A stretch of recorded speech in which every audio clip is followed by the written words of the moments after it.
Welcome to The Explainer. Today we're diving into the history of one of the world's most contradictory symbols, a symbol that's had a truly dangerous journey. Our guide for this is T. Corey Brennan's incredible book, The Fasces. And really, there's no better person for the job. Brennan's a renowned classicist with deep expertise from his work at places like Rutgers and the American Academy in Rome. He's the perfect authority to walk us through this. Okay, so let's get right into the heart of the problem. On the one hand, you've got the fasces as a symbol of American democracy. It's right there on the mace of the House of Representatives, it's on the Lincoln Memorial. But on the other hand, it's the central emblem of Mussolini's brutal fascist party. So how can one symbol, a bundle of rods and an axe, mean two things that are polar opposites? That is the mystery we are going to unravel today. To even begin to understand this, we have to go back, way back.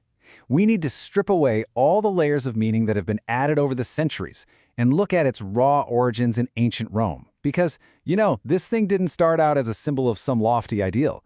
It started as a very real, very brutal symbol of state power. So what is a fasces exactly? Well, the name itself comes from the Latin word for bundle. But don't let that simple name fool you. This was not just some decorative bundle. Think of it more like a toolkit containing everything you need for corporal and capital punishment. It was the ultimate, in-your-face sign of the state's authority.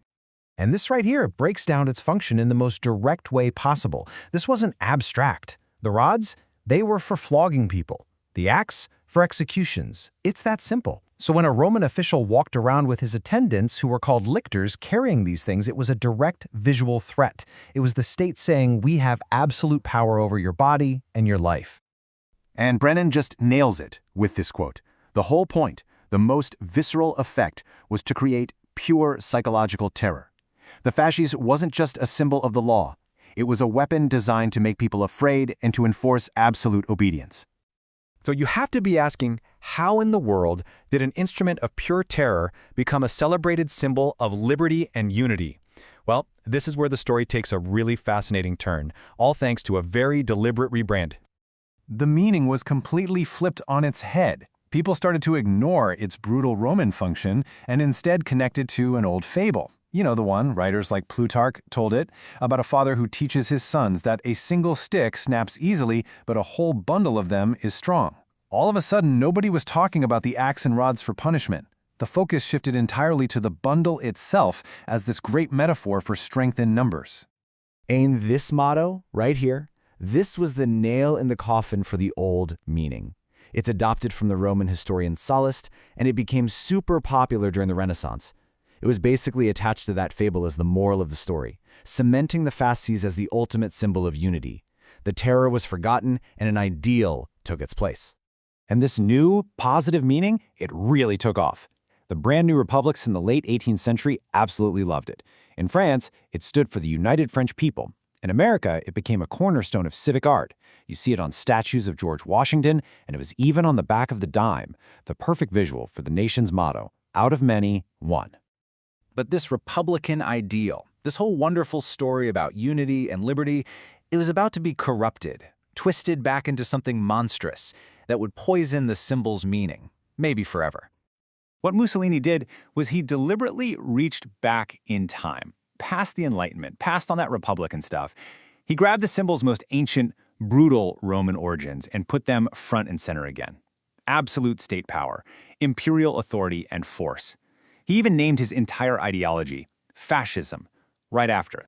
And Brennan's book has this incredible little anecdote that shows you just how fervent the movement was. In 1923, a follower named Cesarina Ribulsi had a custom fasces made for Mussolini. I mean, the detail is amazing. She used an archaic Etruscan axe to make it feel ancient and powerful. But here's the kicker. The green patina on the axe, the white birch rods, and the red leather straps were all deliberately chosen to create the colors of the Italian flag. This ancient symbol of terror was being reborn with this new aggressive nationalism. So, after the absolute horror of World War II, the world was left with this toxic, deeply confusing legacy. The symbol's Republican meaning was now completely overshadowed by its fascist one. And the reaction against the symbol after the war was immediate and intense. In Italy, the day after Mussolini was kicked out, people literally flooded the streets with hammers and chisels to smash the fasces off of public buildings. And in the US, there was so much public pressure that the Treasury had to replace the popular Mercury dime in 1945 for the explicit reason that the fasces on its back was now associated with the enemy. So that leaves us in a really strange place today. We have this profound dilemma. The fascis is still there in some of our most sacred public spaces, like the Lincoln Memorial, where it's supposed to mean strength through unity. But at the exact same time, it's been picked up by modern extremist groups who only see the message of fascism and authoritarian force. We're literally forced to live with these two opposite meanings side by side. So after this journey of more than 2,000 years, what's the big takeaway? I think the key lesson here is that symbols are never static. Their meaning isn't fixed. It's a battleground. The fascis has been a tool of terror, an ideal of liberty, and an emblem of hate for one simple reason. People have fought over its meaning, forging and reforging it over centuries of use and abuse. What this all really shows is how a simple object can become a battlefield for a culture's biggest ideas, from terror to unity, and then all the way back again. And it leaves us with the final thought. What other symbols that we see every single day are carrying around a hidden, complicated history that we don't fully understand?